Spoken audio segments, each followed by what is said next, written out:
Hey folks, thanks for joining me today. Today we have two J&L oil separators, and I will show you which ones we have.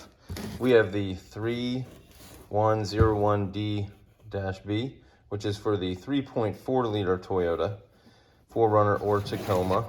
And then we also have 3107D-B, which is for the 4 liter 4Runner, FJ Cruiser, Tacoma, so on and so forth. So obviously we are going to put one on this, and which is my 1999 third gen, and put one on the 2024 fifth gen, and we'll see how they do, what they collect.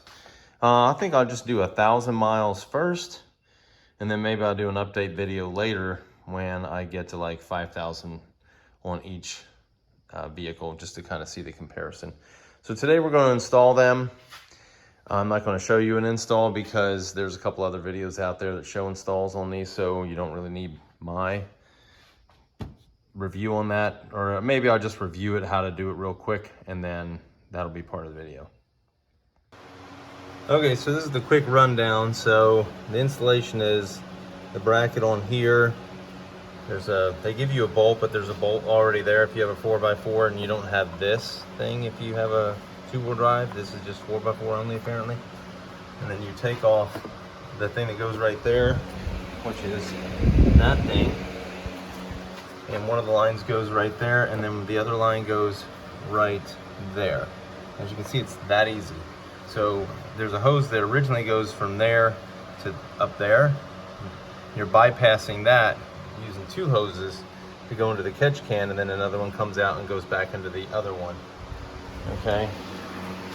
Same thing over here. The catch can is further up front in the fifth gen, but you have a line right there and a line that's down there. It's actually, when you put a light on, it's actually pretty easy to see. And then a long one runs all the way up here, and then the short one runs from there to the intake. So it's not real hard. There's one more specific instructions on other videos, but I wanted to show you that both of those are now installed. So we'll wait 1,000 miles on each and then check to see how much oil ends up in both catch cans. Okay, so I don't know if you can see that. It's 275,654 on the third gen. And the fifth gen currently has 15,044 miles. Okay, folks, so this is the fifth gen.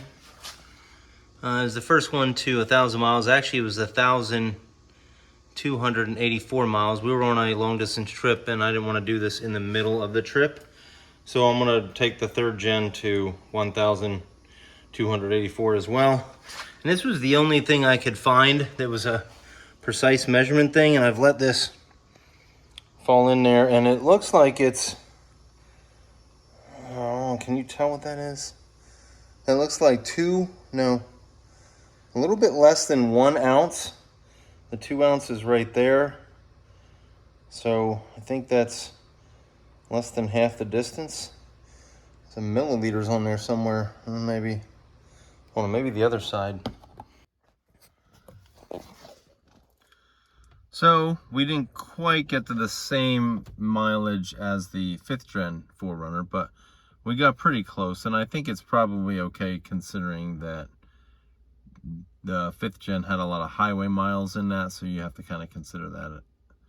But anyway, we're at 276,754, which brings our total to, I'm gonna have to calculate it and throw it up on the screen.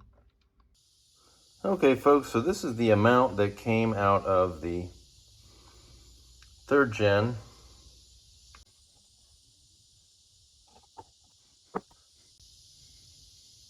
And that looks like it's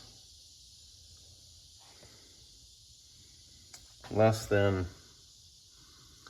gosh, I'm gonna have to get my readers on here.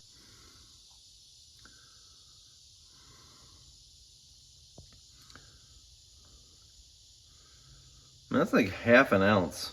I think that's less than the fifth gen. So that's interesting. Hey folks, that concludes this video. So what do you think was the difference between why the 5th gen actually collected more oil than the 3rd gen, despite the huge difference in mileage? I would like to see your comments on that, what you think the situation was. I think there was another person that had done the same thing and kind of had similar results. It was an older Tundra with a newer 5th gen, and the Tundra collected less oil than the 5th gen did. So I don't know if there's something about that. Now I do run, like I think I said earlier in the video, I do run 5W30 in the 3rd gen, and I run 0W20 in the 5th gen. So what I'm gonna do, I think, is I'm gonna run 5W30 in the 5th gen and check the results after that and see if there's any difference. Technically, I guess, since it's a thinner oil, the 0W20 might allow a little bit more seepage through the rings or something, and that might create a little bit more of the blow-by that we see in the catch can for the 5th gen. So we'll see about that. This kind of sort of forces me to do another video in comparison. So I'm going to take whatever mileage I ended there to sometime somewhere over 20,000 miles. I'll measure that, and then I'll do the oil change, and then I'll measure it again at 25,000 miles when I do the oil change again. So that's coming up pretty soon. I haven't done the first oil change on that, switching to the 5W30, so we'll see. I'll do an update video at some point in time in the future, a couple months down the road, because it'll take me a while to get to 25,000 miles. Anyways, I hope you liked the video. I hope you found it interesting. If you did, hit the like button. I'd appreciate that. And if you want to see more videos from my channel with my Toyotas or Subarus or the other Fords that I used to have, you can click on the subscribe button. I'd appreciate it. And hopefully I'll see you in the next video. Thanks, bye.